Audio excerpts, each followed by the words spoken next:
itu di CGP Angkatan 11 kita akan ada diskriminasi mengenai budaya positif yaitu di lingkungan SMP Negeri 15 Denpasar.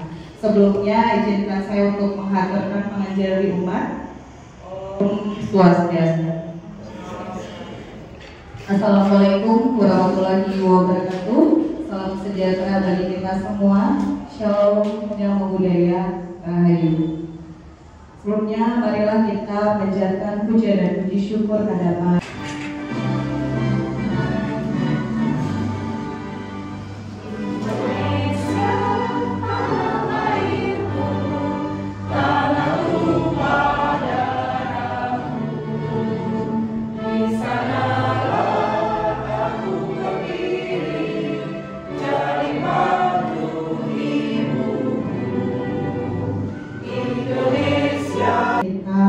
berdoa menurut agama dan kepercayaan masing-masing. Doa dimulai. Kadi Asmara selaku Bapak Waka grup sini. Ada Bapak yang silakan. Baik, terima kasih atas waktunya. Sebelumnya kita bersuasana kembali. Om Swastiastu. Assalamualaikum warahmatullahi wabarakatuh. Saudara kita semua, salam kebajikan rahayu. Baik, pada kesempatan ini yang waktu di sekolah menyampaikan pada kita semua bahwa pada hari ini ada kegiatan untuk melakukan diseminasi kegiatan positif di sekolah kita. Semoga nanti apa yang kita diskusikan di sini akan kita lancar untuk mendukung kegiatan daripada calon pendukung kita. Ada dua kita sekolah, terutama kelas sekolah akan selalu mendukung sepenuhnya. Sudah disampaikan tadi itu termasuk kita ya berdua memberikan kekuatan ya atas yang sudah Bapak sampaikan tadi. Mudah-mudahan sekarang kedepannya bisa menjadi lebih baik lagi dan diharapkan pula juga kepada teman-teman yang lain bisa mengikuti kegiatan calon guru penggerak berikutnya. Tepuk tangan buat Bapak Adi Asmara. Luar biasa sekali. Saya sangat bangga sama beliau karena beliau adalah Bapak guru saya sewaktu SMP, bisa bertemu kembali di sini, bergabung di SMP Negeri 15 Denpasar untuk memajukan sekolah kita ya, pecinta SMP Negeri 15 Denpasar. Tepuk tangan lagi sekali ya buat Bapak ya. Untuk acara selanjutnya, jadi kita di sini membagi tugas saya Ibu Syayu Melia Jayanti dan rekan saya bernama Isminda Kusuma Dewi yang cantik jelita gitu ya, membagi tugas. Jadi di modul 1.1 mengenai budaya positif itu ada 6 materi pembahasan yang nantinya akan kami bahas. Saya satu di titik poin 1, 2, 3 dan kemudian Isminda nanti di poin ke-4, 5, dan 6. Nah, sebelum kita lanjut ke materi ini, ada baiknya kita melakukan tes breaking dulu ya, pelemasan seperti itu ya. Oke, baik Bapak Ibu semuanya diharapkan untuk berdiri.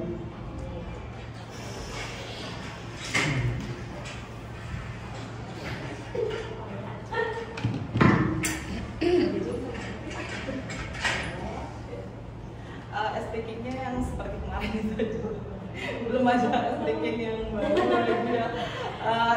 Ya, 1 ditambah 1 2 ya, 2 ditambah 2 4 ditambah 4 ya, 8 ditambah 8 ya, pinter banget sih ya, tepuk tangan dulu ya. Sekarang kita ikuti dengan apa, ada nyanyian, ada gerakan. Kalau yang diam di rumah memberi contoh ya.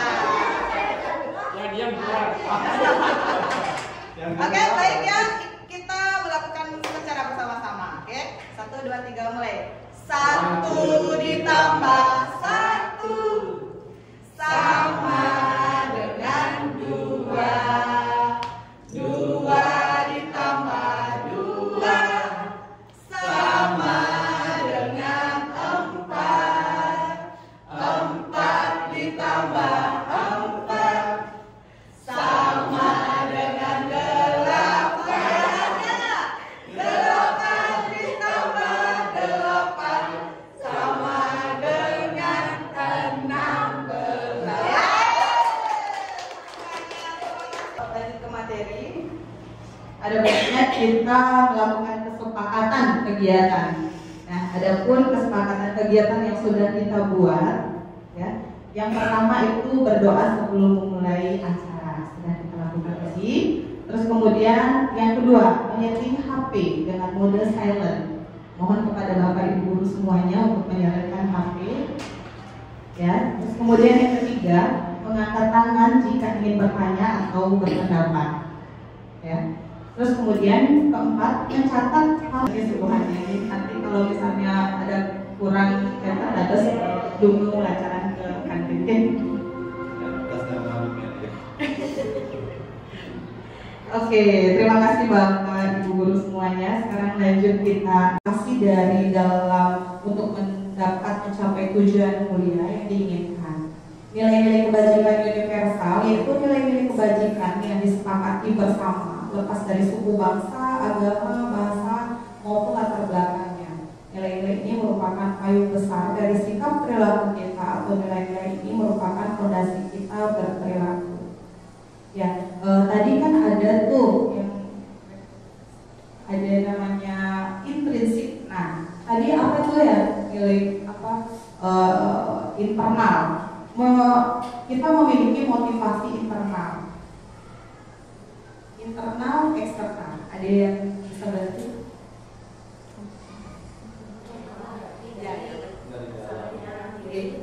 Terkait dengan motivasi internal itu biasanya dorong oleh dirinya sendiri, dan eksternal biasanya dari orang lain seperti guru mungkin atau orang tua.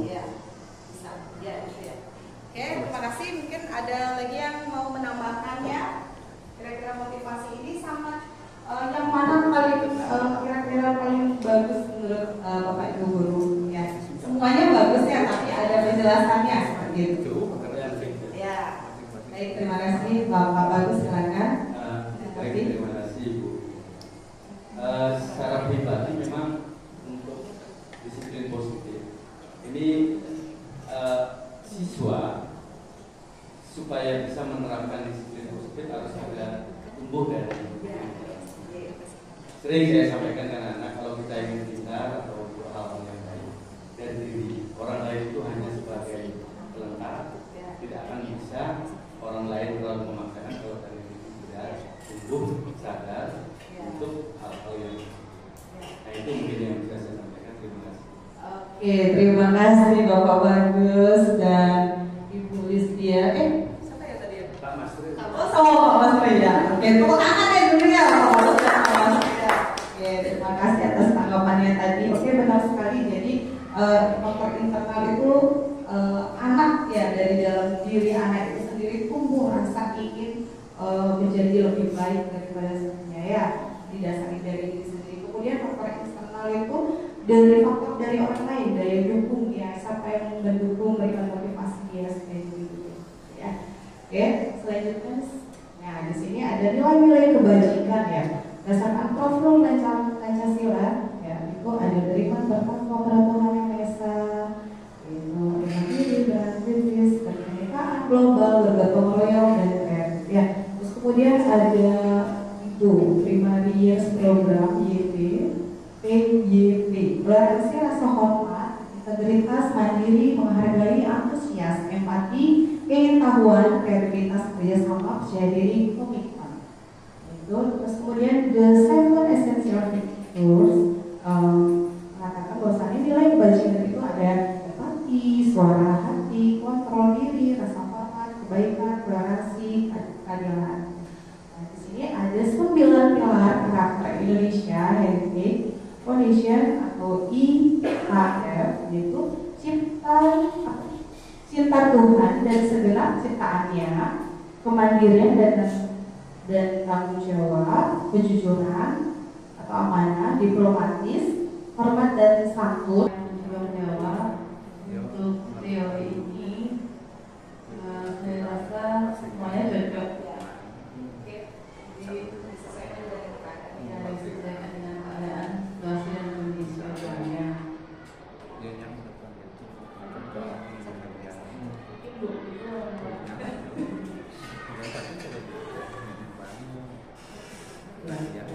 Terima kasih atas waktunya. Untuk tidak motivasi perilakunya itu tergantung dari situasinya. Kalau misalnya di sekolah kan mungkin untuk menghindari ketidaknyamanan lingkungan, mereka menerapkan disiplin. Tapi sebenarnya yang bagus yang nomor 3 ya untuk menjadi orang yang mereka inginkan yang menghargai diri sendiri. Ya itu karena ada unsur dari dalam diri, jadi dia memang disiplinnya karena dia ingin menghargai diri sendiri, ingin agar mereka tetap meyakini apa yang meyakini nilai-nilai yang gimana mereka bisa punya penguasaan akan sesuatu. Lalu yang kedua, kasih sayang. Kebutuhan akan kasih sayang dan rasa diterima. Butuh nggak kasih sayang? Bapak-bapak perlu kasih sayang? Bapak-bapak nggak perlu. Ya, jadi semua manusia pasti butuh kasih sayang. Lalu kesenangan. Kita butuh untuk kalau zaman sekarang ini healing ya, me time gitu. Karaoke ya. Lalu kebebasan. Bebas berpendapat, bebas memilih sesuatu, itu adalah kebutuhan dasar manusia. Silakan lanjut.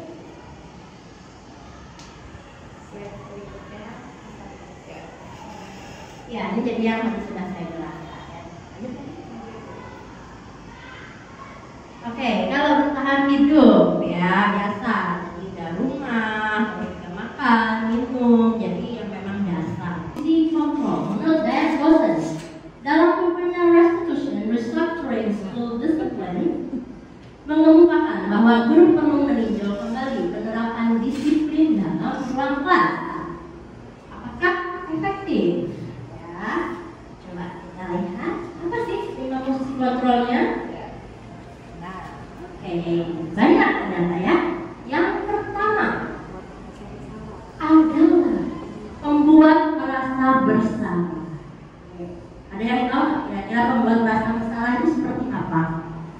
Gimana kalau kita sebagai guru menjadi membuat merasa bersalah?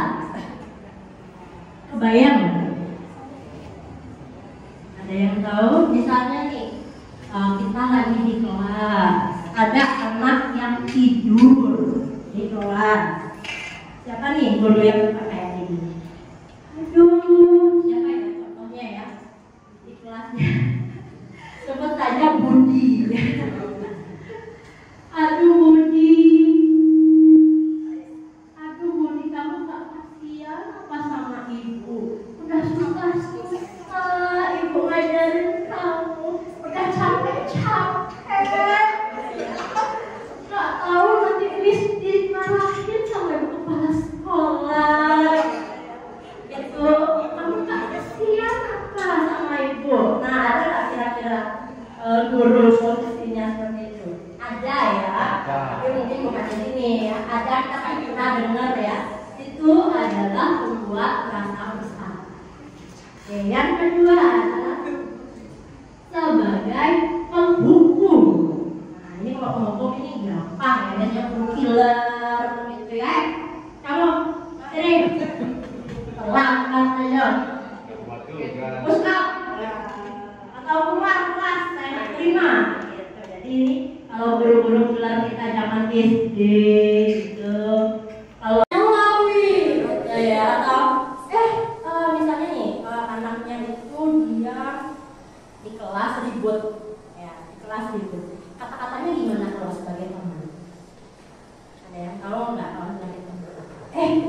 Siapa ya? Sinta. Sinta, jangan kayak gitu. Masa kayak gitu, aduh. Nanti ributnya nggak keluar ya sama habis nongkrong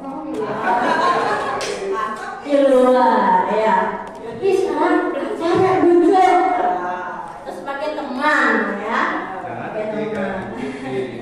Jangan kayak gitu itu sebagai pemantau. Pemantau ini mungkin sering ya. Pemantau ini dia punya data. Misalnya dia udah nulis berapa kali dia absen, si murid ini berapa kali alfa. Kamu sini dulu, si pocong.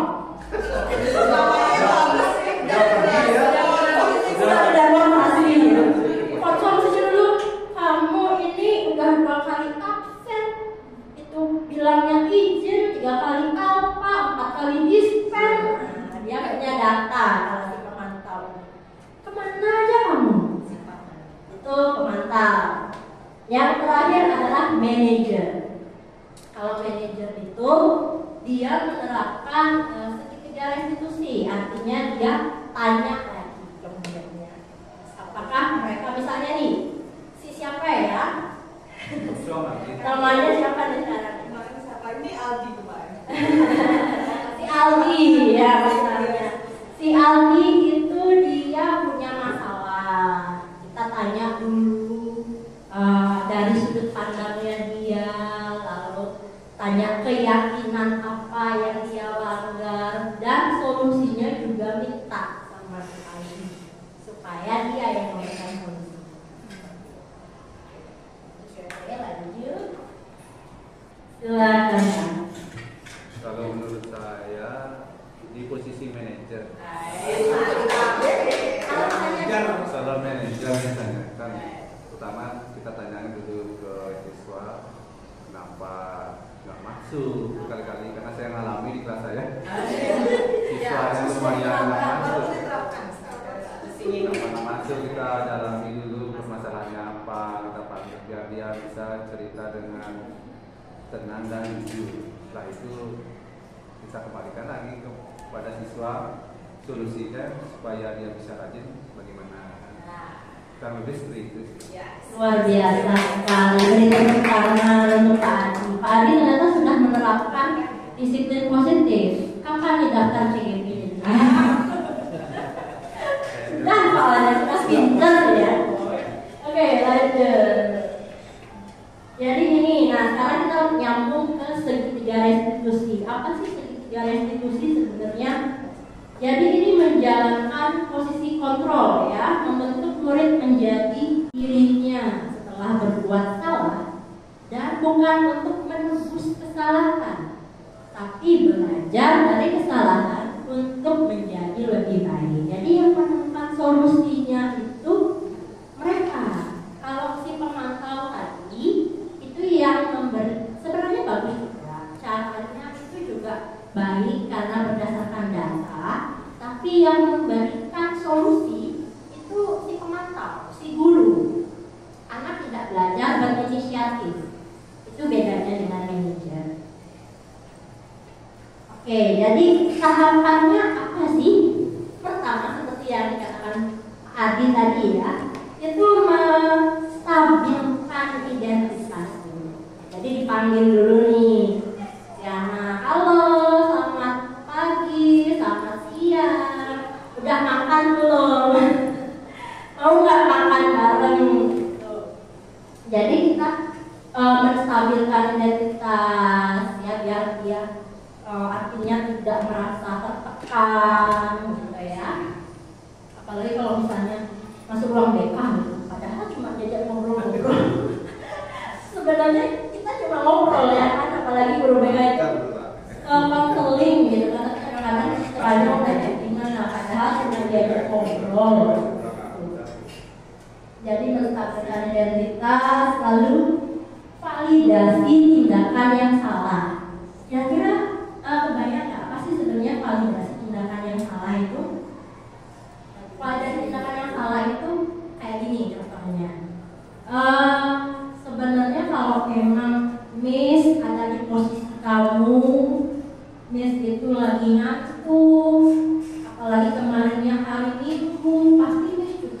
ada rasa malas bangun. Misalnya dia terlambat ya. Mungkin Miss juga pernah ada di posisi kamu. Jadi ada validasi. Iya Miss, capek banget. Aku kemarin ekstra sampai jam segini. Jadinya aku terlambat Miss. Ada alasan jadi. Dan yang terakhir baru menanyakan keyakinan. Nah, kalau gitu apa keyakinan yang sudah kamu langgar di situ? Menurutmu kesalahanmu di mana? Oh, iya sih Miss, saya tidak disiplin waktu karena saya sudah tahu itu termasuk kesepakatan sekolah, kesepakatan kelas. Jadi gimana caranya untuk itu supaya tidak terjadi lagi di kemudian hari? Ya Miss, saya akan pasang jam beker, alarm. Jadi biar anak sendiri yang mencari. Nah ini contoh.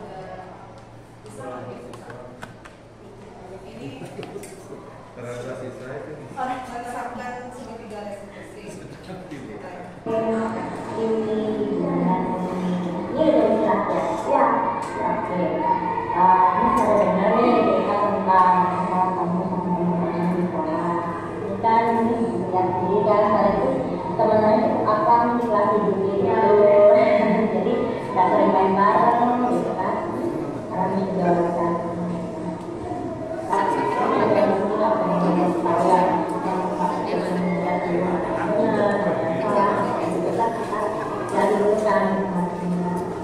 Tadi kan kita ceritanya ini tentang masalah dia sosmed, yang mungkin juga bisa jadi itu kan kita nah sekarang kalau melihat dari kasusnya ini kalau dari sini kita juga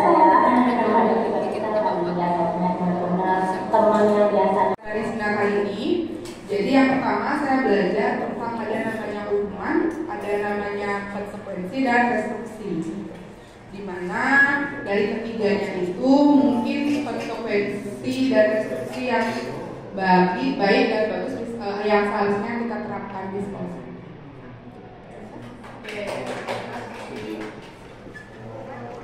Terima kasih Bu Listia. Jadi berdasarkan pendapat dari Bu Listia yang bisa diterapkan bisa dari sisi positif, lalu penerapan segitiga restitusi ya. Kalau berhubungan sama perasaan ini dalam gitu ya. Siapa nih yang bisa? Padi. Perasaan aja kok Pak. Minta ya pendapatnya Kak. Rasanya Pak. Habis saya siapa? Harus saya jawab. Selama saya mengikuti seminar ini, saya merasa lebih luas lagi pengalaman dan diskusi tentang memperdalam tentang hukuman, restitusi, konsekuensi. Itu yang saya rasa secara mendalam dari hati ke hati.